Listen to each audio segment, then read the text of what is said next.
Alrighty everyone, well game number 3 in this best of 5 series finds us on year 0 LE.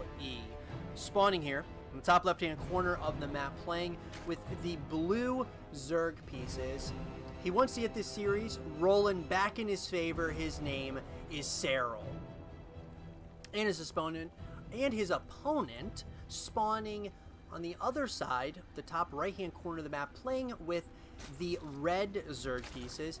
He wants to keep the momentum going from game number 2. His name is soO.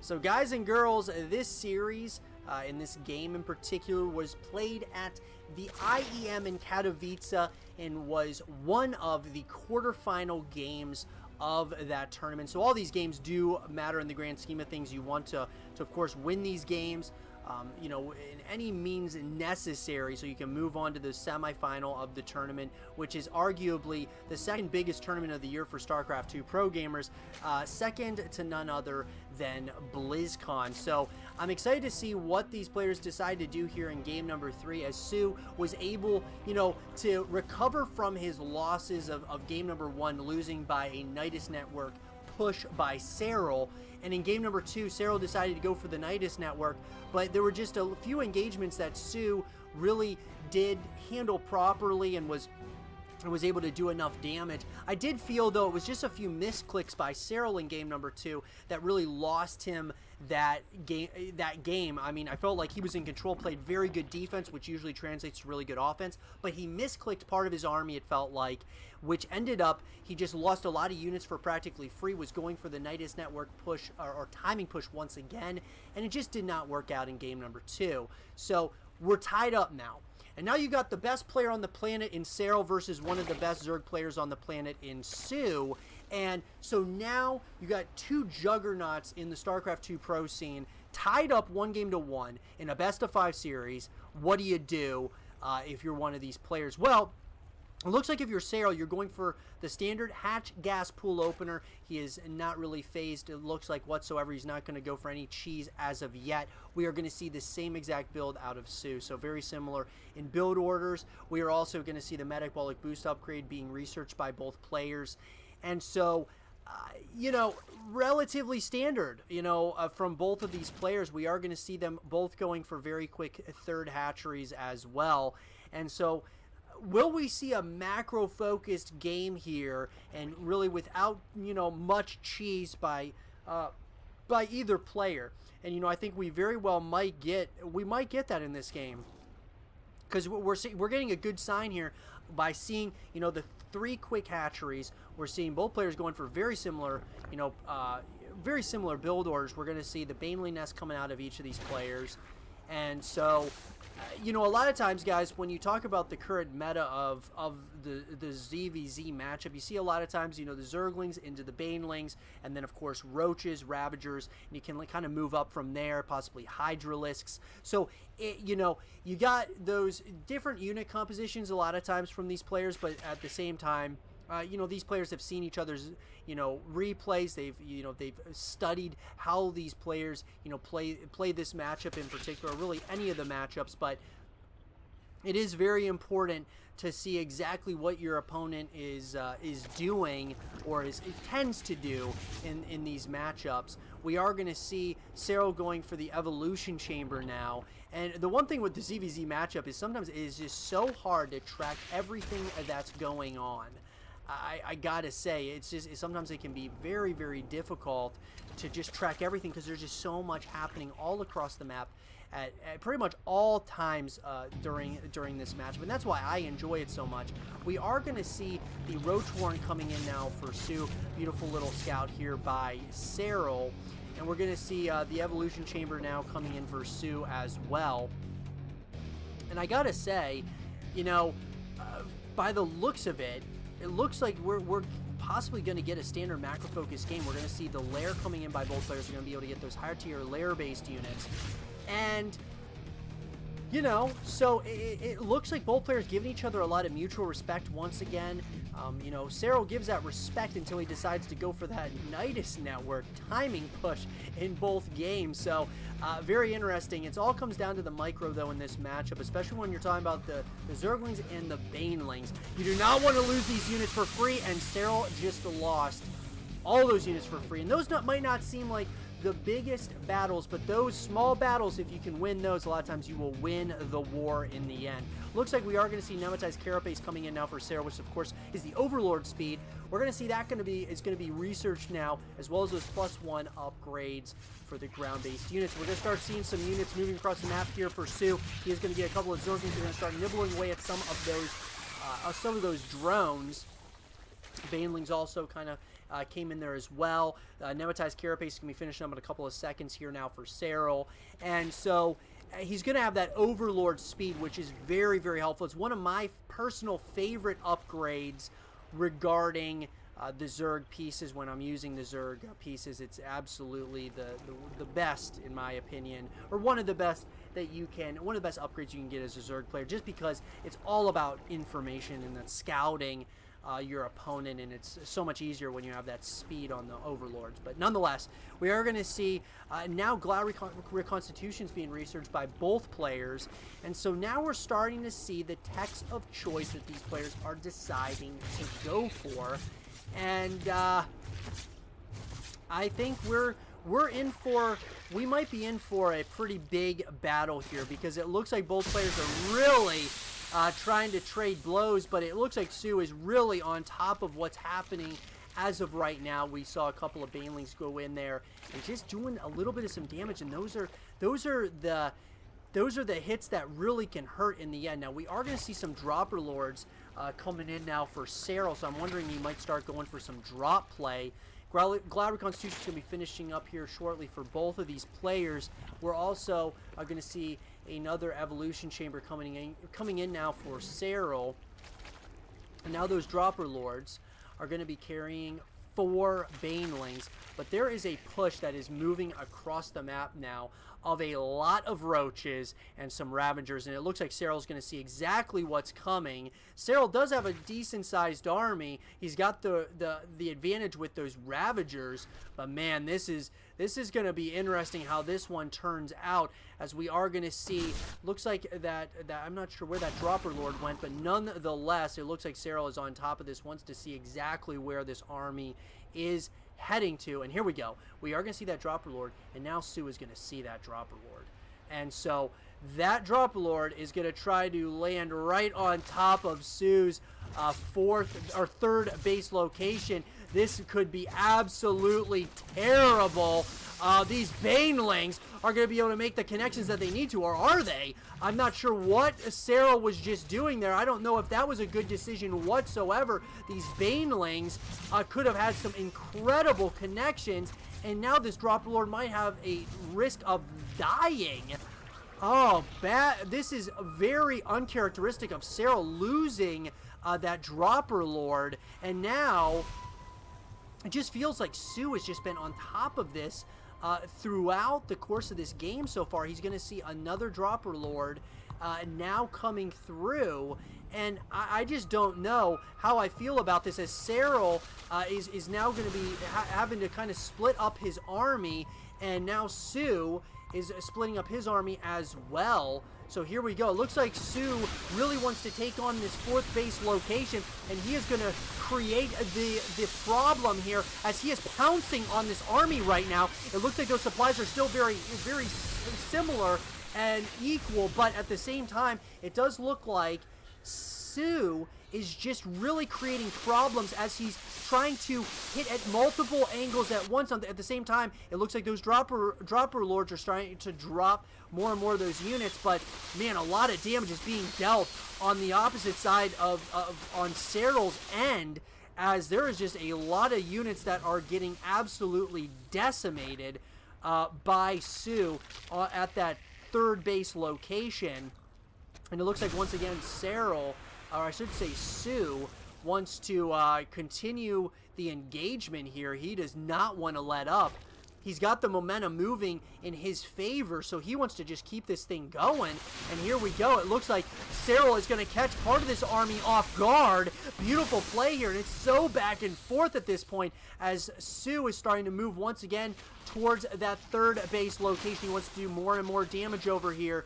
Got to be so careful, though, with this engagement. A lot of Ravagers over there, and some good Biles could spell absolute disaster for this army, as Serral is now at max supply, and soO is very close to that max supply as well. So the Hive is going to be started now for Serral. We're going to see the Spire switch by soO, which I actually like that decision a lot, because we're going to be able to start seeing maybe Mutalisk coming out, and that's going to be a problem because there's not really any air-based units here by Serral. Now, Serral, of course, can do that relatively simply with, you know, with getting like a Hydralisk Den or something, but at the same time, soO is just creating so many problems at multiple angles here. He's now at that fourth base location. He's trying to snipe down that fourth base location, and I think it's all about the strength in numbers. It looks like he's got a little bit more than Serral at this point. The question is he overextending, though, as this army is just weakening and weakening? The Biles are landing for both players,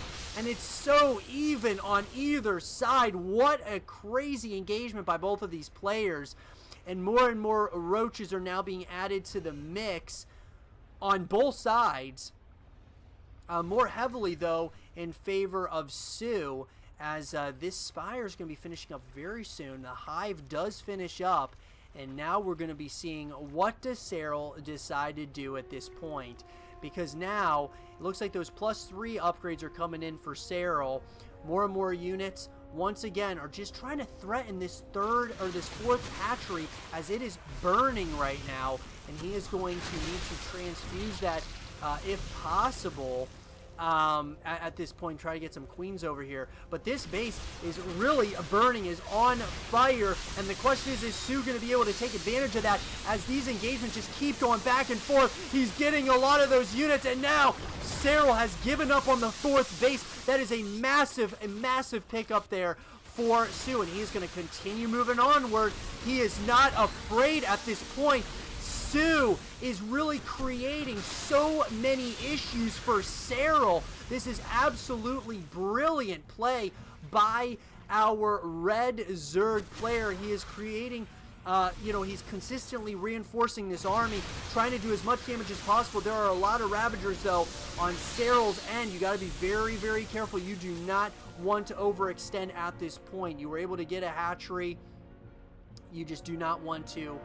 You do not want to give Serral an edge. I mean, when we're talking the best player on the planet, you just cannot give him any advantage whatsoever. And this army, though, of Serral is starting to, you know, is quite large at this point. So here we go. We are going to see now Mutas coming out. Now, it looks like Serral knows that this is coming, so he's got some Hydralisks that are going to be coming in to play. But I gotta say, though, I still like the position soO's in. He's on more bases, and he is containing Serral at this point, which is exactly what you want to have happen. You really want that, you really want to create the issues, and that's exactly what soO's doing at this point. But one little overextension, it could turn the tide of battle. We are going to start seeing Vipers coming in now for Serral. So Serral's got some Vipers coming in.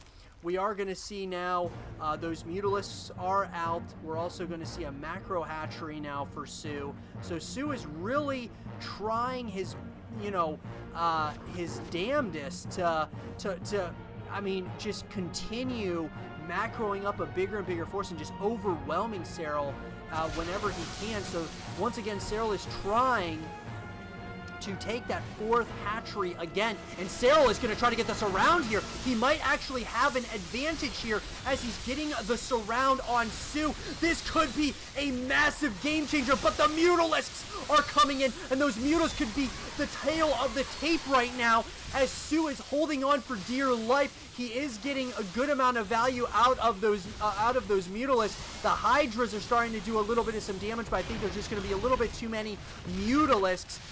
It could actually almost turn into one of those scenarios where there's just not that many left over. But I think Serral, that was a nice engagement by Serral, taking out some of those, just taking out that army was absolutely huge in getting this base up, this 4th hatchery, helping Serral stay in the fight even though his supply he is behind. He does have Evolved Groove Spines that is being researched here and finishing up in less than 5 seconds.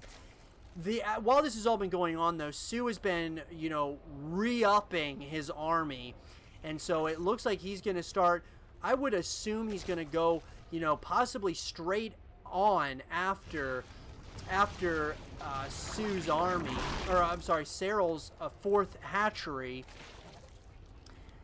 But it's hard to tell. It really is at this point. You know, who's really in the lead? I mean, you got to think soO is in the lead at this point.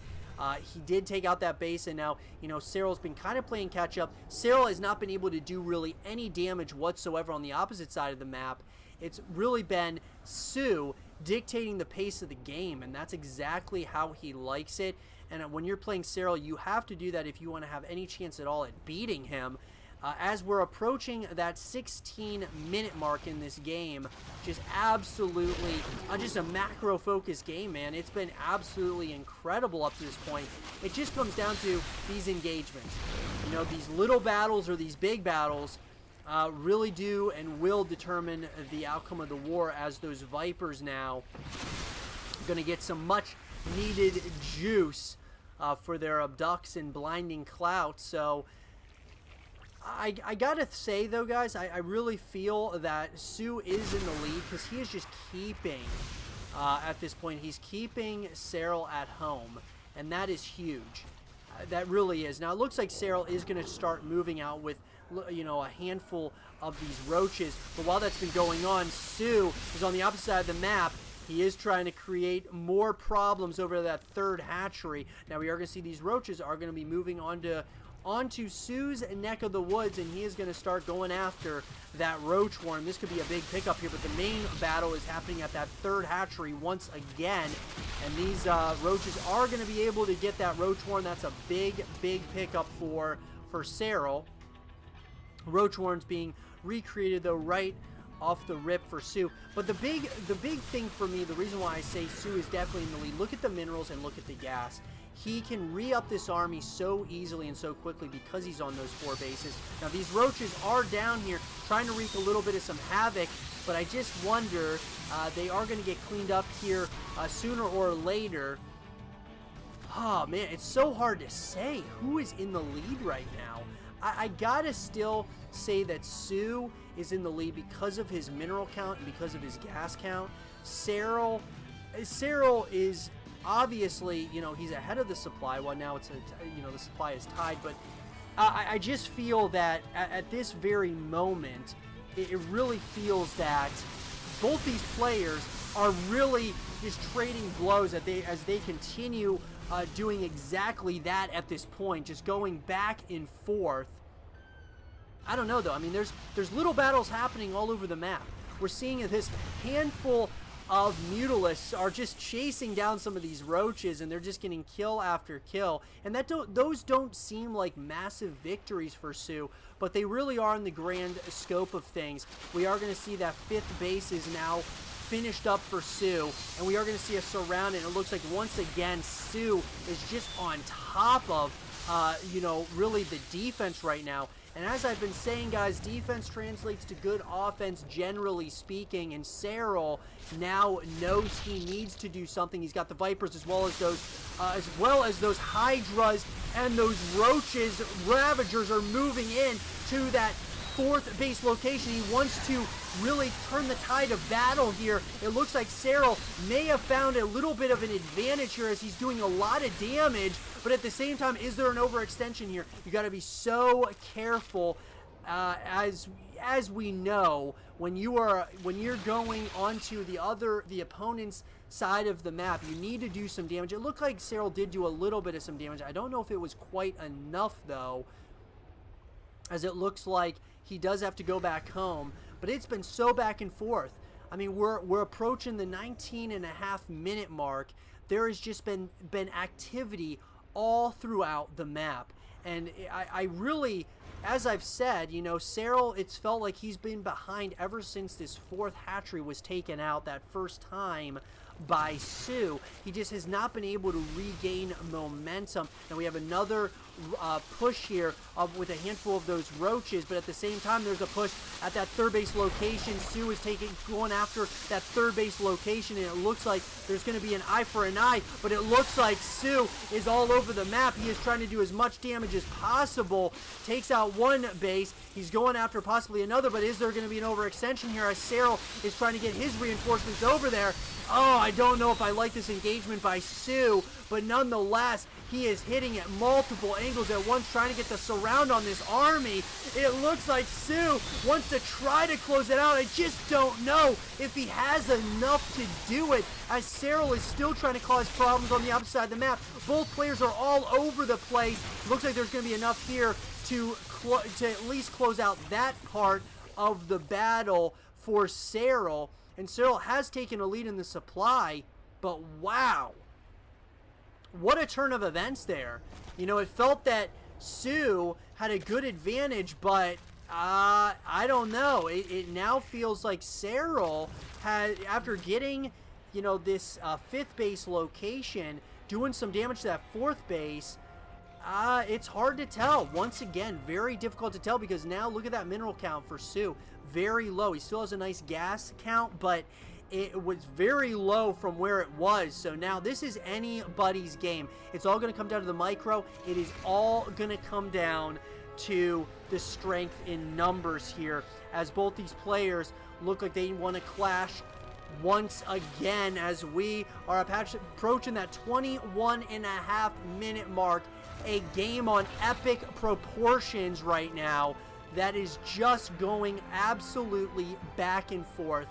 Who is going to pull out the victory here and go up 2-1? We're going to find out here very soon, guys. Or it might not be soon. This game might just keep going. I mean, when you look at it, these players are giving each other respect overall. soO is the one trying to really create problems, but Serral is just going along with those problems and creating problems of his own on the opposite side of the map for soO to have to deal with, as in, you know, handfuls of roaches trying to take out certain bases, or just, you know, taking out drones, and that all really does help in the grand scope of things. But here we go once again. soO, it has eyes on that 4th base location, and those biles are landing. It just all comes down to it really just comes down to how these players can do here when we're talking about just back and forth engagements. Who's going to have the better engagement here? And it's hard to tell, because both of these players are just going absolutely back and forth. What it's going to really come down to, in my opinion, guys, is who is going to make the first critical mistake. And that is really, because it felt like Serral made a few mistakes. It felt like soO's made a few mistakes as well. But who's making the who's going to make the drastic mistake of the overextension, or just the miss micro? And that's going to determine the outcome of this game. And I got to say, it's going to be demoralizing for the player who loses this game, or at least it very well could be. So, once again, the supplies, very even. Once again, we have Serral is going for another base here. He's going to be, of course, his 5th base, or his retaking kind of, getting a 5th base once again. But it does look like soO's going to find out about this. He is not going to have any parts of it. And once again, we have a roach down here at the 6th base, or I'm sorry, the 5th base location of soO. And it does look like soO is going to force the cancel there on that base. Or I'm sorry, not the cancel, but is able to take out that 5th base location, that newly acquired 5th base for Serral. And that could cause some problems, but there's the abducts here, and here we go. Looks like Serral wants to try to kind of just slowly chip away at this army. It's just a hard engagement. what a difficult engagement by either one of these players. Neither one of them wants to make that mistake, so they got to be extremely careful at this point. Man, talk about two of the best players out there, guys, in the world of StarCraft 2. What these guys are doing, just the playing this in a way, these engagements and such in a way that you are just managing multiple armies at once, and just the amount of micro that goes into it is just absolutely incredible. So here we go. Looks like once again soO wants to stir up the engagement. That's absolutely what he wants to have happen. Beautiful splits here by soO, and it looks like they're going to try to have these to try to just go for an eye at this point. Who's got the advantage right now? Serral is ahead of the supply, but soO is not afraid. He wants to surround this army. Here we go. Blinding Clouds are going to be activated at this point. More and more of those Blinding Clouds are coming in. Serral's supply is, soO's supply is starting to absolutely plummet right now. But Izzy got a little bit of an advantage. Oh my god, it is so back and forth. soO once again going after that third, or technically the fourth base location. He's doing a lot of damage, but once again, Serral is trying to, we're almost looking like a base race type of situation is possibly what's going to end up happening, because Serral is sending a handful of roaches across the map, doing havoc on the other side of the map at the same exact time. But once again, we're at a stalemate here. I mean, it really is like a stalemate. Neither player are really getting any minerals. I mean, Serral has no minerals whatsoever. He is mining from across the map, and that might be a real issue for Serral. But I just think that soO might have a bigger army right now. I mean, that's what I think this really comes down to, is soO might have just bled his opponent dry unless they get the surround here on all these units. It's the biggest question right now. Who's going to win this series and take a 2-1 lead over their opponent at the IEM Katowice, trying to win a trip over to the semifinal of this tournament? It is so close. Oh my god. This is an absolutely insane matchup between these two players. soO once again does not want to overextend, but oh my god, what an intense game here between these two players as we approach that 27-minute mark. Who's got it? You got two Vipers in the sky, so you could say that Serral's got the advantage because he's got the eye in the sky. But the question is there enough here for soO to hold on?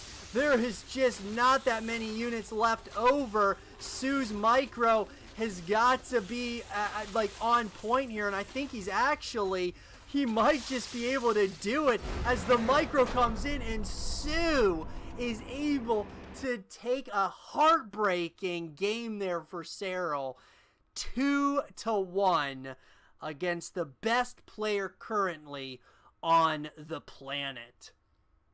I hope you guys did enjoy this game between Serral and soO, and if you guys did, leave a thumbs up, subscribe if you stay positive, and I'll see you guys all in game number 4.